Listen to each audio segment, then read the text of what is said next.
আজকের টপিক হলো flat foot. আমরা খুব কমনলি পেশেন্টস পাই, ম্যাক্সিমাম টাইম তারা স্কুল গোয়িং বাচ্চারাই হয়, অ্যাডাল্টরা। আমি বলে রাখি ফ্ল্যাট ফুট বলতে আমরা কি বলি। তো মেডিকেল টার্মিনোলজিতে এটাকে আমরা বলে থাকি পেস প্ল্যানাস। তো আমাদের এই যে ফুটের মডেলটি দেখতে পাচ্ছেন, সাইড থেকে দেখতে পাচ্ছেন একটা আর্চ। তো এই আর্চটা হলো আমাদের নর্মাল ফুটের মিডিয়াল আর্চ।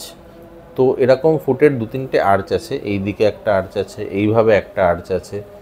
তো এই সব আর্চগুলোর জন্য আমাদের একটা স্প্রিং বোর্ড এফেক্ট হয় যখন আমরা হাঁটি, তো যাতে একদম বাউন্স ব্যাক করে আমরা সামনের দিকে এগিয়ে যেতে পারি। এটা হলো পুরোটাই আর্চের ওপর ডিপেন্ডেন্ট। তো এই আর্চটা তৈরি করে বিভিন্ন বোনের স্ট্রাকচার এবং মাসেলস অ্যান্ড লিগামেন্টস।